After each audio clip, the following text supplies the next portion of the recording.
Oke, hari ini kita santai aja ya, karena materi baru masuk ya, ya santai aja, nggak usah ngejar yang materi yang susah. Kita fokus di materi yang sederhana saja. Ya, nanti minggu pertemuan berikutnya kita akan ke materi yang agak ribet tentang energi-energi pada getaran ya. Kita masuk di materi namanya getaran. Getaran. Nanti lanjutan getaran, gelombang, kemudian termasuk materi gelombang ya.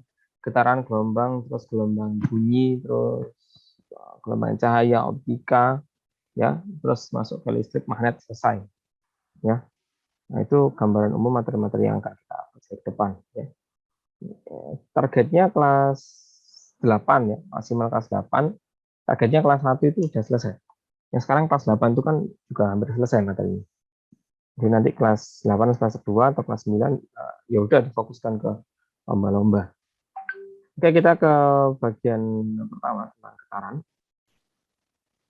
Nah, kita lari ke definisi getaran dulu. Jadi harus tahu apa itu getaran ya, nanti biar bisa mendefinisikan mana yang getaran, mana yang bukan ya.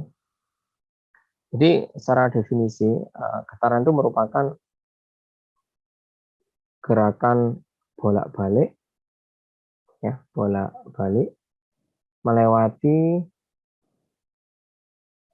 titik setimbang secara periodik.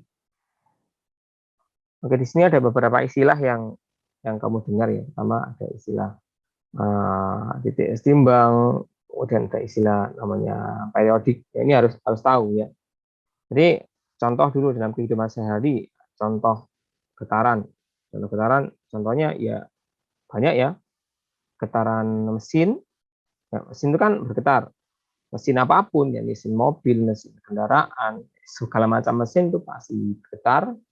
Kemudian contohnya lagi bandul matematis. Bandul matematis itu atau ayunan ya. Bandul matematis atau ayunan ya bisa. Terus apa lagi?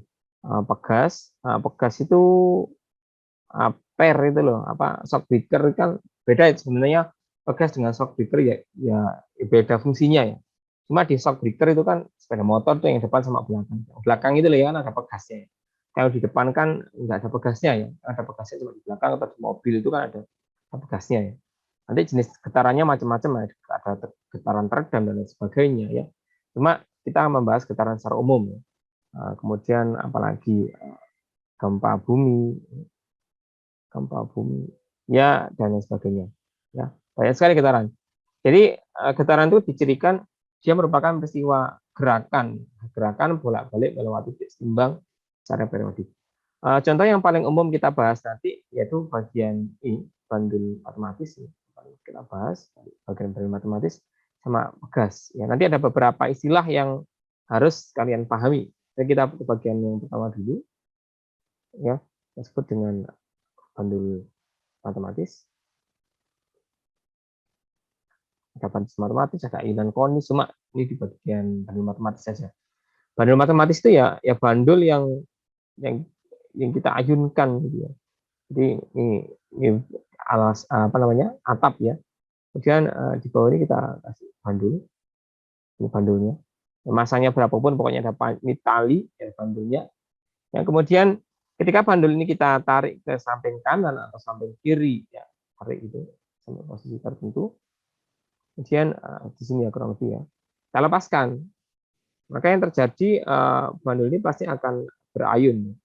Ayun ya, sini kan nggak mungkin ya. Sekarang kita tarik di posisi sini ya, kita lepaskan dia langsung balik ke sini kan nggak mungkin. Dia pasti lewati titik sini ya terus ke sini dan ya, terus menerus. Misalkan tidak ada gesekan, maka dia akan terus berayun terus nggak akan pernah berhenti ya. Terus nggak akan, kalau nggak ada gesekan udara ya. Yang kita bahas di sini dianggap tidak ada gesekan udara dengan sudut simpangan, jadi sudut menyimpangnya ini ya biasanya sudutnya kita anggap sudutnya sangat kecil ya, atau biasanya disimbolkan datanya itu ya, kita baca dengan sudut kecil. Sudut kecil itu nilainya kurang dari 10 derajat, kurang dari 10 derajat ke bawah ya. Cuma di bagian SMP biasanya Ini nggak peduli entah sudut kecil, sudut besar, pokoknya dianggapnya ini pokoknya dia bergetar. Oke, titik ini saya kasih nama titik A, ini kita sama titik B, dan ini sebagai titik C. Ya. Ada beberapa posisi A, posisi C. Posisi B inilah yang kita sebut dengan posisi setimbang. Setimbang itu seimbang ya, posisi seimbang. Ini posisi B. Jadi kita pecah masing-masing di sini. Yang pertama kita ada punya titik setimbang. Apa itu titik setimbang? Titik setimbang ya apa tadi? Posisi di mana benda atau dalam hal ini ya bandul ya. Nanti bisa bandul, bisa pegas ya. Benda tidak mendapatkan gangguan.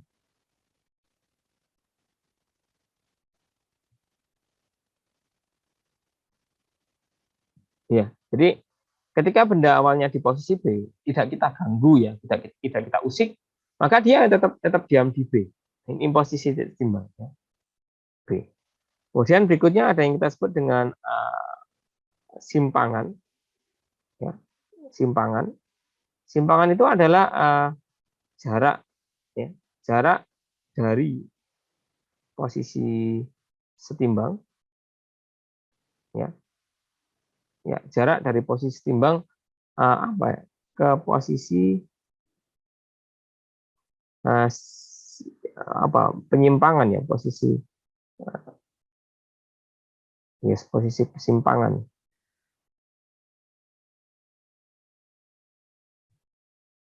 Bingung ya, jarak dari posisi setimbang ke posisi menyimpang gitu aja.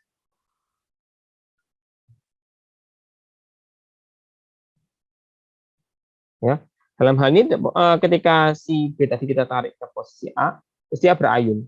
Dia kan setiap saat dia bisa berada di sini, bisa berada di sini, ya bisa berada di sini ya, bisa berada di sini ya, bisa berada di mana saja. Kan dia kan intinya dia berayun ya.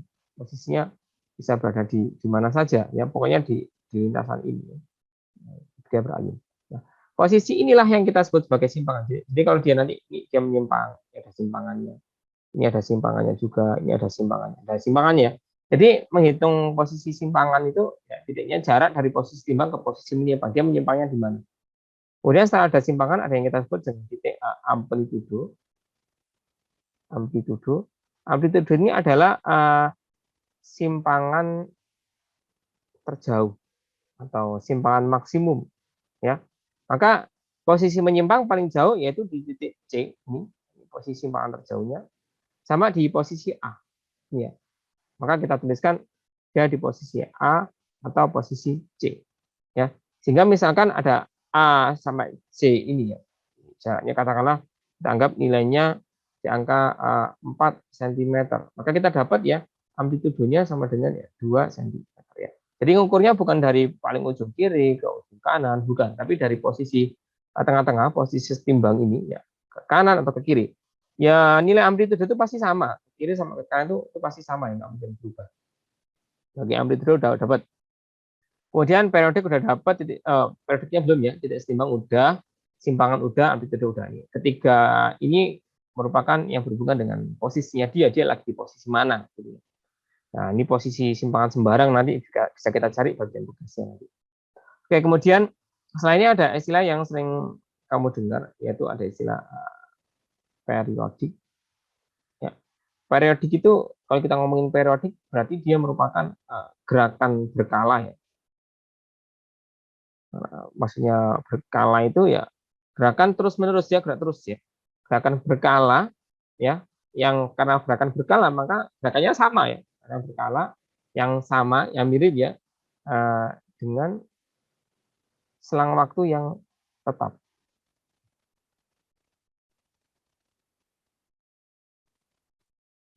Jadi gerakannya sama, selang waktunya juga sama.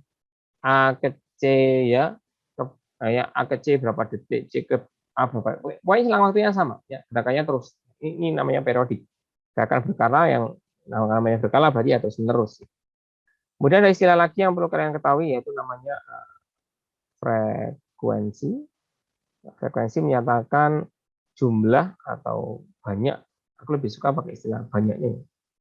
Banyak getaran ya, atau dalam hal ini atau siklus ya, tiap waktu, tiap satuan waktu. Nanti dalam hal ini satuan waktu yang kita pakai ya satuan waktu SI, di mana dia punya satuan sekon ya. Sehingga nanti frekuensi kan getaran tiap sekon ya, maka nanti punya satuan 1 per sekon atau biasanya dijemput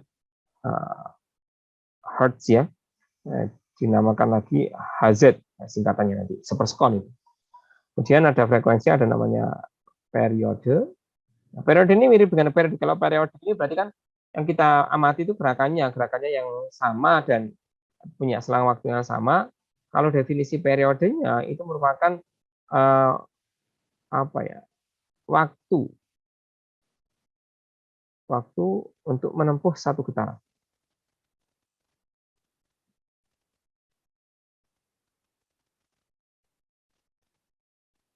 Satu getaran atau siklus ya.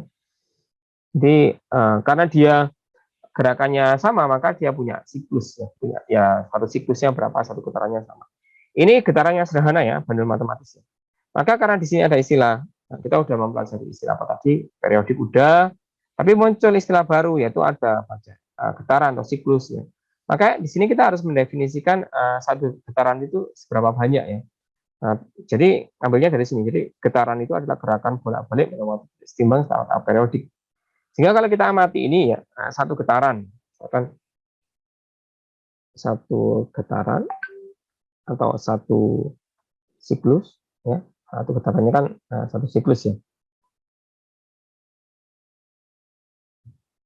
Jadi kalau kamu amati ketika benda awalnya di B, kita tarik ke A, terus kita lepaskan, maka satu getaran didefinisikan sebagai gerakan bolak-balik. Dia melewati titik setimbang, titik setimbangnya kan di B. Jadi A, B, C, B, A, itu satu getaran. Ya, satu gerakan bolak-balik yang melewati titik setimbang. Ini kan nanti berayun ya. Berayun. Ya. Maka satu siklus, satu getaran dalam hal ini bisa kita tuliskan sebagai A, B, C, B, A ya. A, B, C, B, A. Ini kalau kita mulainya dari A. Kalau mulainya dari C, ya sama. C, B, A, B, C. Ya, itu satu siklus, satu getaran. Kalau misalkan mulainya dari B, B, C, B. Ini kan udah bolak-balik ya. Kamu kan dia udah bolak-balik. Tapi belum melewati titik setimbang. Sehingga ketika startnya dari B ya, B, C, B, A, B. Kalau dari ke kanan ya. Kalau ke kiri dulu berarti B, A, B, C, B. Jadi itu definisi satu getaran ya. Bisa B, C, B, A, B. Ya, itu satu getaran. Maka untuk menentukan frekuensi kita cari ya. Nanti dia melakukan berapa getaran tiap waktu atau periodenya itu waktu yang dibutuhkan untuk menempuh satu getarannya. Nanti kita bikin contoh nih. Ini satu getaran. Otomatis kalau A, B, C, B, A satu getaran, kalau A, B, C saja pasti setengah getaran, A, B seperempat getaran, A, B, C, B 3/4 getaran. Nanti berlaku kelipatannya. Oke, ini tentang frekuensi sama periode. Sehingga dari frekuensi sama periode ini kita punya rumus khususnya ya. Untuk frekuensi rumusnya ya dari pernyataan ini. Frekuensi merupakan banyaknya getaran atau siklus tiap satu waktu, sehingga frekuensi didefinisikan sebagai N per T. Ya. Sedangkan periode semuanya T besar sama dengan T per N. Periodenya T besar. Kan dia mintanya waktu tiap siklus. Maka ya T per N. Karena frekuensi N per T, periode T per N ini kan mirip ya, tinggal kebalik ya. Maka keduanya ini punya hubungan, ya hubungannya bisa kita sebut frekuensinya sama dengan 1 per periode, dan periodenya sama dengan 1 per frekuensi. Sehingga ketika kita melakukan perhitungan dan mendapatkan nilai frekuensi, otomatis kita bisa mendapatkan nilai periode. Atau ketika kita mendapatkan nilai periode, otomatis kita bisa mendapatkan frekuensi. Untuk satuannya ya, untuk frekuensi, ya dia punya satuan. Kalau banyaknya getaran itu kan berapa getaran, jadi getaran, 4 getaran, getaran itu nggak punya satuan. Ya satuannya maka 1 per sekon, ya ini 1 per sekon, itu sama dengan hertz ya, atau disingkat jadi Hz. Sedangkan untuk periode dia punya satuan tetap ya, satuannya yaitu ya, sekon. Ya, waktu kan sekon ya. Ini waktu menempuh satu getaran. Contoh periode, kalau kita ngomongin periode selalu berkaitan dengan suatu siklus ya. Contoh paling umum ada periode rotasi bumi, periode revolusi bumi, periode rotasi. Jadi dalam satu siklus itu dia melakukan berapa kali, berapa lama. Jadi kalau kita ngomongin periode pasti selang waktu. Ya banyak sekali kita mendengar istilah periode. Kalau istilah frekuensi ya berhubungan dengan jumlah sesuatu hal yang kita kerjakan, di mana hal itu jenisnya sama. Contohnya frekuensi kita makan, frekuensi kita tidur. Kalau tidur ya enggak ya, lama kalau tidur ya. Frekuensi kita makan, frekuensi kita sekolah dalam seminggu misalkan ya. Jadi kalau ngomongin frekuensi pasti banyaknya suatu kegiatan yang sama yang kita lakukan dalam suatu satuan waktu. Karena dalam hal ini satuan waktu SI-nya sekon, maka sekon kita punya satuannya hertz. Ya. Oke, komponen dasar tentang getaran, ya ini yang wajib diketahui, harus mengerti, ya satu persatu bagian-bagiannya. Silakan, mungkin ada pertanyaan dari sini. Oke, nggak ada yang bertanya ya. Saya rasa jelas ini ya. Oke, saya lanjutkan tentang getaran sudah, bagian matematis sudah. Kita ambil contoh misalkan. Ya, contoh. Bandulnya sama, bandul di atas kalau kita gambarkan tadi berarti kurang lebih kebalik yang di arsip.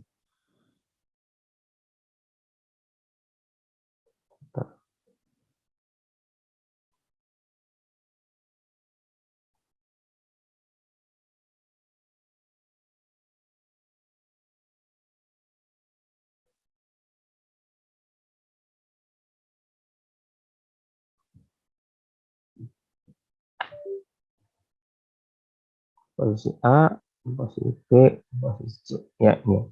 Jadi, misalkan bandul di samping ya bergetar secara periodik ya dari posisi ya, misalkan posisi A, B, C, B ya, selama katakanlah 6 sekon. Maka tentukan ya, yang A ya frekuensinya, yang B periodenya, yang C ya banyak getaran selama 2 menit. Misalkan yang D ya lama waktu getaran, lama waktu menempuh katakanlah 400 getaran.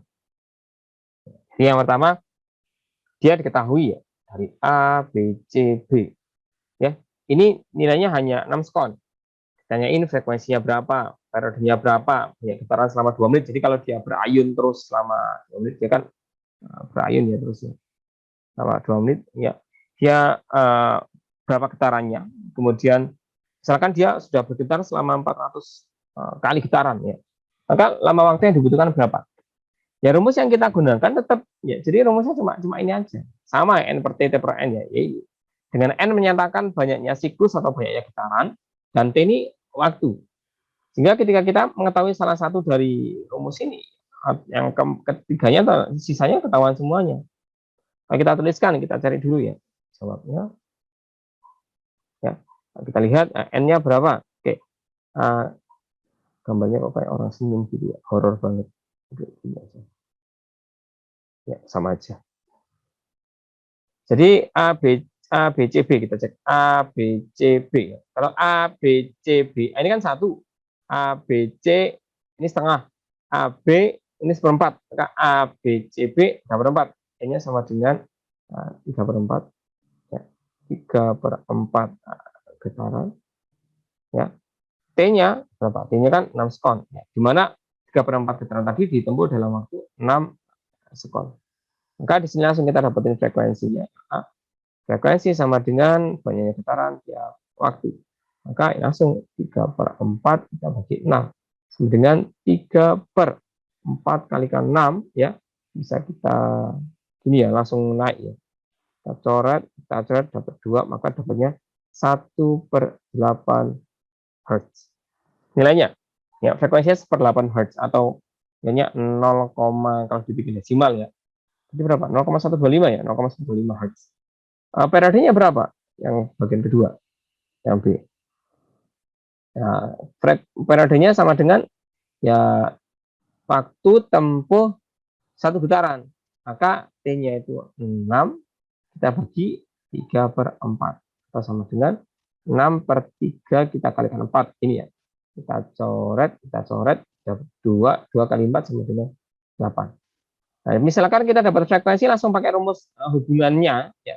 Kita tahu hubungannya tadi, periode sama dengan 1 per frekuensi, sama dengan 1/8 sama dengan 8 sekon. Sama saja, langsung ketemu. Ya, hasilnya sama aja. Karena hubungannya ya emang sama, seperti itu. Oke, untuk frekuensi dapat, periodenya dapat, misalkan banyaknya getaran dalam 2 menit. Ya, kita logika saja.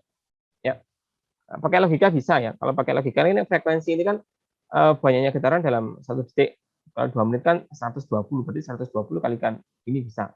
Atau misalkan dari rumus frekuensi sama dengan N per T, maka kalau kita aljabar balik ya, kita punya N sama dengan frekuensi T. Ya sama aja. Frekuensinya nilainya 1/8, kalikan time-nya 2 menit dalam SI ya. Lalu kita kalikan 60. Ya, ini bisa kita bagi 2, ini tinggal 4. Ya, kita bagi 4, bagi 4 tinggal nilainya 15. Berarti sama dengan 15 getaran. Ya. Oke, seperti ini. Maka dengan metode yang sama, otomatis kita bisa dapetin lama waktu tempuh yang dibutuhkan untuk menempuh 400 getaran. Persis. Idenya sangat persis banget. Maka yang D ya, dapat pakai rumus ini pun boleh, pakai rumus mana aja boleh. Ya. Maka kalau N sama dengan frekuensi kalikan time, maka dapat bentuk lainnya ya, T sama dengan N per frekuensi. Ya. Nah, per frekuensi ini kan tadi ini kan sama, kalau kita lebih enak ya. N dikalikan 1 per frekuensi, per frekuensi kan periode. Ya, sama dengan N kalikan periode. N-nya berapa? N-nya 400. Periodenya berapa? 8. Berarti tinggal kita kalikan. N-nya 3,200 sekon. Ini. Ya. Ya logikanya kan untuk 1 getaran kan 8 sekon, maka kalau 400 getaran ya kita kalikan saja. Oke, ini bagian bandul matematis ya. Ada beberapa komponen yang perlu kalian ketahui, terutama komponen yang harus dipahami tentang frekuensi dan periode. Penggunaan contohnya. Oke, bagian yang berikutnya apa? A ya. A bandul matematis, yang B. Ini tentang gas. Ya. Gas mirip banget ya. Gas atau per itu mirip banget. Nanti titik-titiknya juga mirip. Gas ada yang kita gantungkan secara vertikal, ada yang kita gantungkan secara, kalau horizontal nggak digantungkan ya. Ada yang kita taruh secara horizontal ya, ada yang kita tempatkan horizontal, ada yang kita tempatkan secara vertikal. Sama saja. Bisa kita gambarkan dua-duanya nanti. Cuma dalam hal ini, Mas Bas mau gambarkan yang secara vertikal saja. Jadi pegas ya, per itu ya. Ini ya. Ini posisi stimbangnya di sini. Posisi stimbang. Kemudian ketika kita beri simpangan ke bawah atau ke atas gitu ya, kita simpangkan, maka ya, ketika tarik di bawahnya, mau dilepaskan, dia akan ya mendal-mendal, apa bahasa Indonesia mendal-mendal. Yes. Mantul ya, mantul gitu ya. Sama, misalkan ini kita anggap sebagai titik A, titik B, C. Sama persis nanti definisinya. Ya. Ini posisi timbang. Ya. Posisi amplitudo, ini amplitudo juga. Maka kita bisa dapetin setimbangnya ya, di posisi B, ya. Pertama, kemudian ada amplitudonya itu di posisi A atau C. Ya. Misalkan jarak dari sini ya, dari A ke B ini, misalkan 20 cm, ya. Maka kita dapat nilainya, amplitudonya nilainya sama dengan 10 cm. Jadi amplitudo itu simpangan khusus ya, yaitu simpangan maksimum. Ya kalau kita punya sesuatu yang khusus kan selalu kita istimewakan. Ini simpangan terkhususnya yang kita istimewakan namanya yaitu amplitudo. Ya. Kemudian ada timbang amplitudo ya sama, kemudian ada lagi apa tadi? Frekuensi udah kita sebutkan di sini ya. Periodik, frekuensi, periode udah satu getarannya ya sama ya untuk satu getarannya. Satu getaran itu sama persis ya. Kalau kita mulainya dari A berarti ya A, B, C, A, B, C, B, A. C, B, A. Kalau mulainya dari C ya C, B, A, B, C. Kalau startnya dari B ya B kemana? Misalkan turun berarti B, C, B, A, B. Ya. Sama, kalau misalkan A, B, C setengah, A, B seperempat, A, B, C, B seperempat. Iya, mirip banget. Sama emang. Nah, contoh soalnya ya mirip sebenarnya. Jadi kasus yang rumus ini rumus universal ya, rumus universal untuk mengetahui nilai daripada frekuensi dan periode semua benda yang bergetar ya. Ini semua benda yang bergetar, nah, cuma pada bandul sama gas saja, pokoknya ada benda yang bergetar, kita bisa menentukan frekuensinya berapa, periodenya berapa. Contoh lain ya, ada lagi contoh misalkan apa lagi ya? Detak jantung. Detak jantung ini kan juga apa namanya getaran juga bergetar ya. Kemudian misalkan kipas angin, putarannya kipas angin, rotasinya itu kan juga siklus, satu putaran satu siklus setiap berapa lama itu sama ya sama. Jadi konsep getaran itu sangat banyak di kehidupan sehari-hari. Oke, bagian bekas sudah. Mungkin ada pertanyaan di sini, dipersilakan. Oke, saya rasa jelas ya di sini ya. Kemudian tadi untuk bagian model matematis itu kan di sini ada nanti aja di bagian gaya pemulih aja. Ini bagian dasar dulu aja.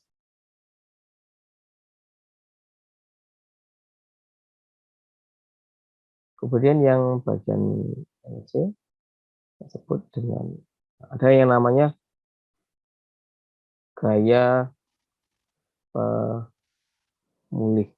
Ada gaya pemulih. Apa itu gaya pemulih?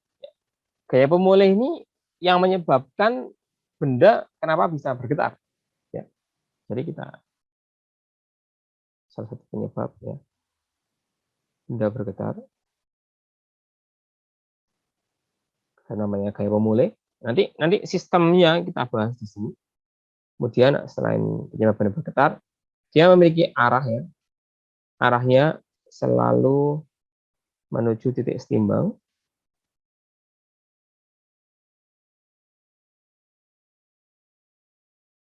Ya. Kemudian nilainya, nilai gaya pemulih sebanding dengan simpangan. Maka ketika simpangannya semakin besar, gaya pemulih semakin besar karena nilainya sebanding dengan simpangan, ya, sehingga ya gaya pemulih terbesar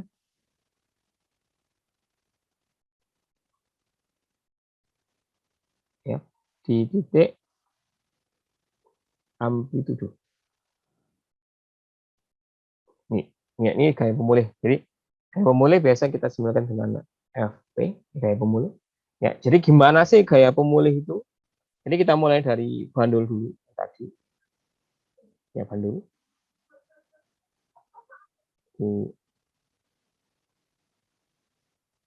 Kita tinjau bandulnya. Ketika kita simpangkan di posisi titik amplitude di sini. Ini kan ada panjangnya L di sini. Kemudian ini ada theta, sudut kecil yang tadi ya, theta.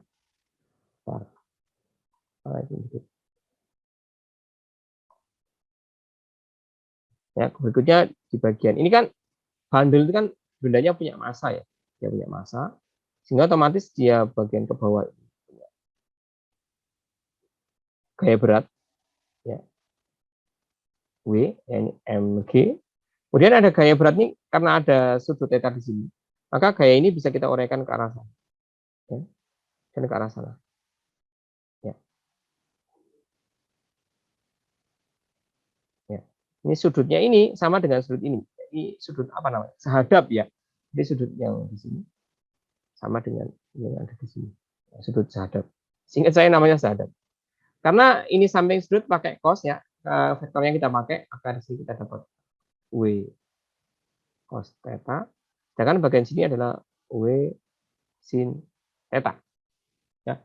Kalau kamu perhatikan ya, ketika benda ini kita tarik di posisi ini, benda bermassa ini kita taruh di posisi ini, maka ada gaya yang arahnya menuju titik setimbang, yaitu nilai W sin theta. Ya inilah gaya pemulihnya.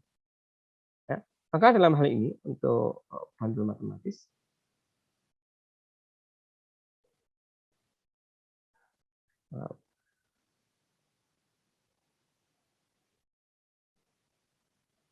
ya nilainya apa tadi?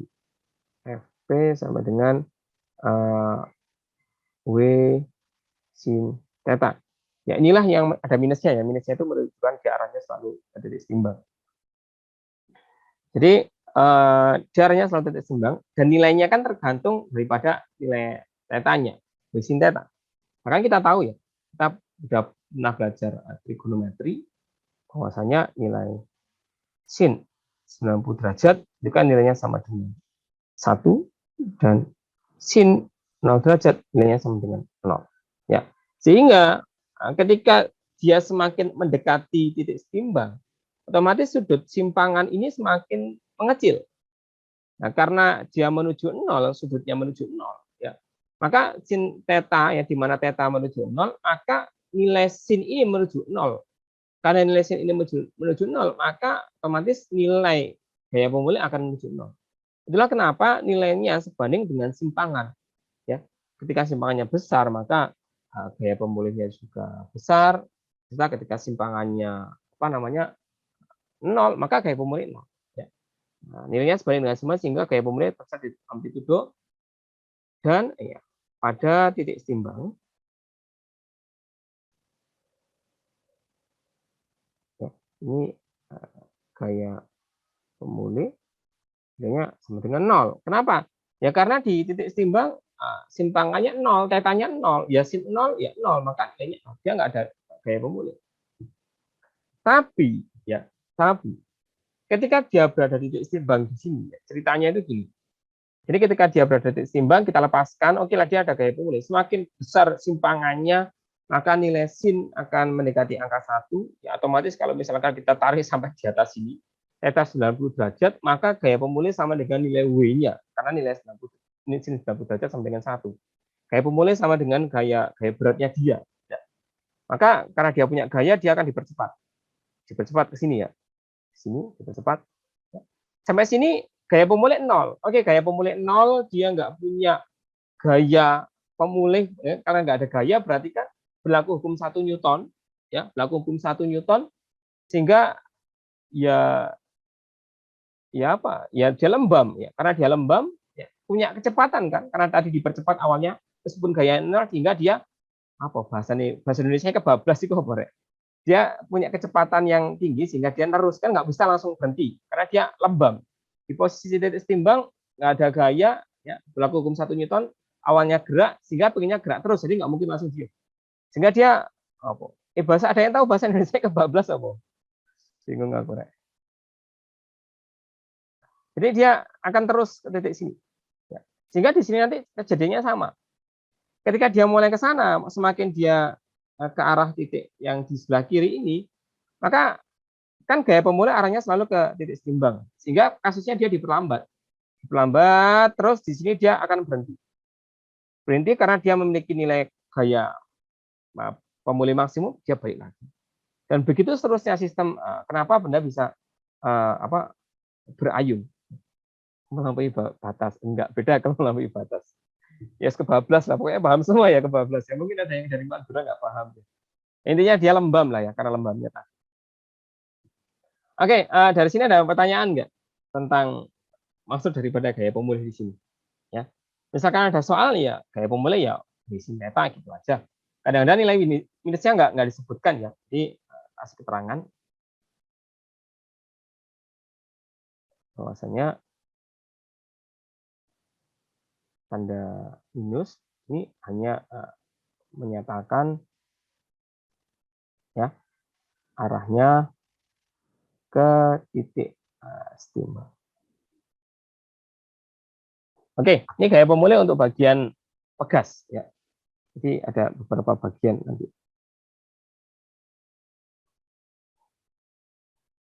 Oke, berikutnya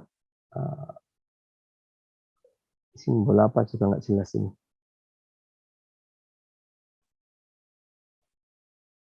Terus yang gas, ya, ini yang sering banget keluar yang gas. Tadi begasnya udah vertikal yang kita gambar, sekarang di sini kita akan gambar begas horizontal. Ada begasnya horizontal, ini ya. Dia berada di lantai, lantainya jelas licin, lantainya kasar, beda kasus.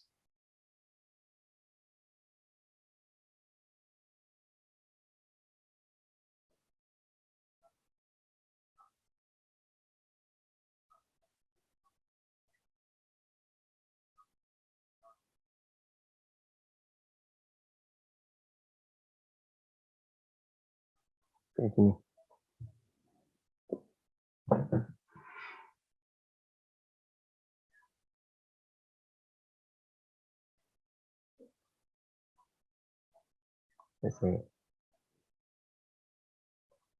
Oke, ini pegasnya dalam posisi setimbang awalnya. Saya sebut posisi timbang, kasih titik timbang. Saya sebut sebagai X0. Ini posisi timbang. Ketika pegas ini kita tarik dengan gaya ke arah kanan, ya, dengan gaya F, ya, otomatis pegas akan memberikan tolakan ke arah kiri. Ya, tolakan ini yang kita sebut sebagai F pemulih. Ya kali kamu punya pegas, kamu tarik ke kanan, pegasnya diem aja, pegasnya rusak. Jadi ketika kita tarik ke kanan pasti ada tolakan yang ke kiri, atau misalkan kita kompres dia ke arah kiri, ada tolakan ke arah kanan. Ya, kayak pegasnya sepeda motor. Pegasnya sepeda motor kalau kamu tekan ya, dia akan nolak ke atas ya, gitu ya. Sama, itu prinsipnya pegas. Atau nggak hanya pegas, tapi benda-benda elastis lain juga mengalami prinsip yang sama.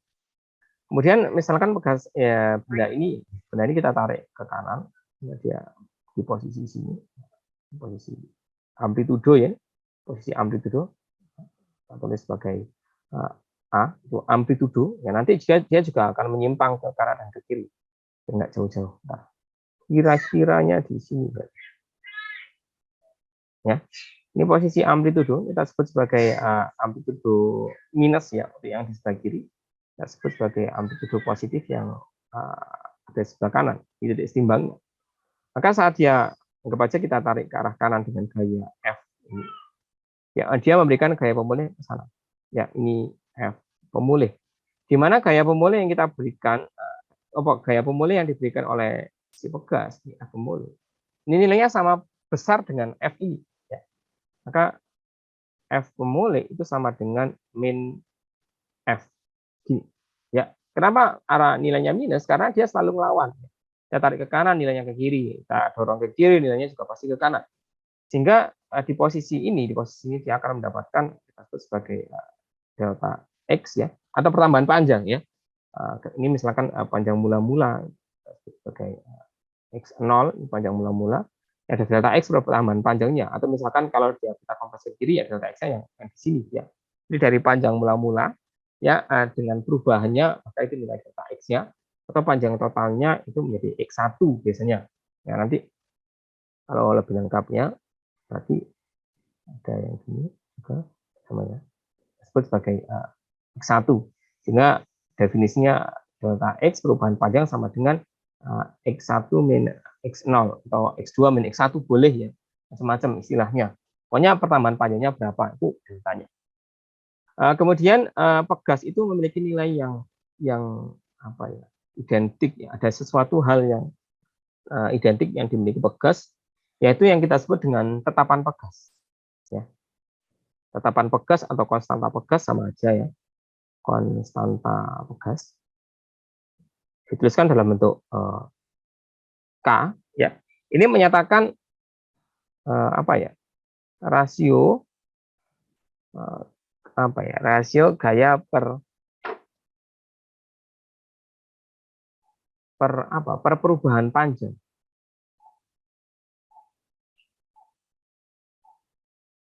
Ya. Atau bisa kita tuliskan secara matematis K sama dengan F per delta X. Ini nilai daripada konstanta pegas. Ya. Konstanta pegas menyatakan jadi dia merupakan nilai karakteristik pegas. Ya. Setiap pegas memiliki nilai karakteristik yang berbeda-beda. Contohnya, gampangnya gini.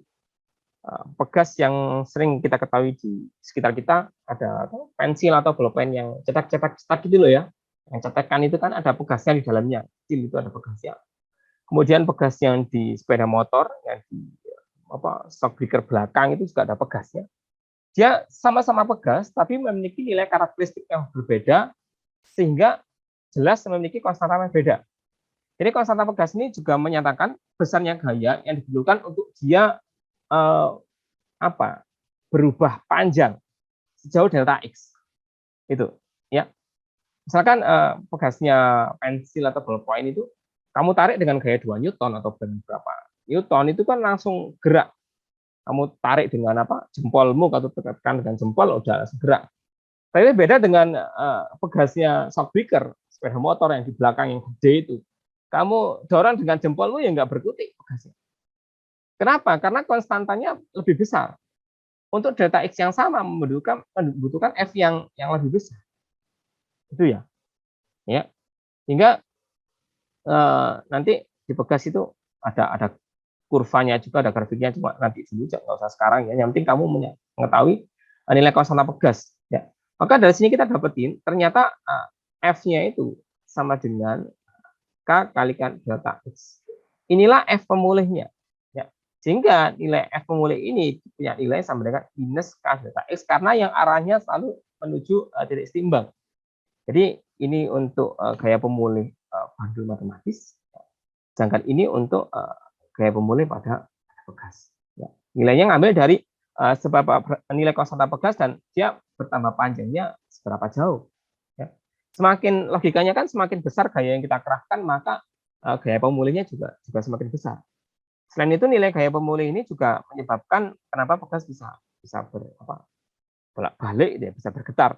Kasusnya sama persis dengan yang kita bahas di atas tadi, sama persis ya. Di posisi A dia memiliki gaya pemulih paling besar ya. Ketika kita lepaskan gaya pemulihnya paling besar, semakin dia menuju titik setimbang ya, maka delta X akan menuju 0. Ya, ketika lepas di titik setimbang, delta X-nya akan 0.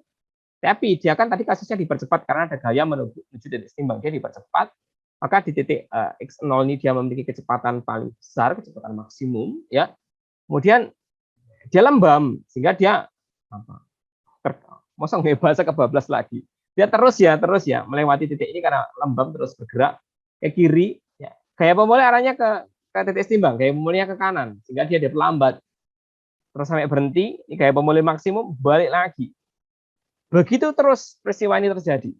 Selama gesekannya 0, tidak ada gesekan, tidak ada gangguan lain selain sistem pegas itu sendiri, maka sistem ini akan terus bergerak, akan terus berosilasi. Osilasi itu bergetar ya. Bahasa lainnya getaran itu, bahasa yang agak keren itu berosilasi ya. Dia akan berosilasi, dia akan bergetar. Sampai kapan? Ya, sampai ila yaumil qiyamah, sampai kapanpun itu. Ya. Oke. Tentang gaya pemulih, tentang pegas, tentang semua ini. Mungkin ada pertanyaan dari sini, silakan. Rangkaian pegas. Di sini pegas memiliki 2 jenis rangkaian. Ya, nanti rangkaiannya ada rangkaian seri Salah satunya rangkaian paralel. Oke. Rangkaian serinya gimana? Rangkaian serinya ya bekas kalau di rangkaian seri bisa bahas saja ya. Yang pertama,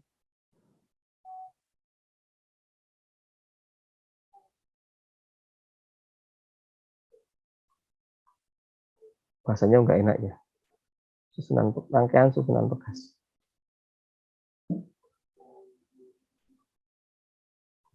Ada seri, ada paralel, sama ada campuran. Kalau campuran ini ya seri digabung dengan paralel ya. Pertama rangkaian seri, ya rangkaian seri berarti bekasnya kayak gini. Ya, ini rangkaian seri. Kemudian yang bagian berikutnya, nanti ada rangkaian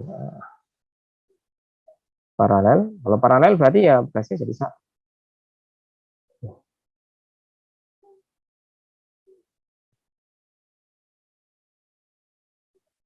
Ada benda bermassa ya, sama ada benda bermassa.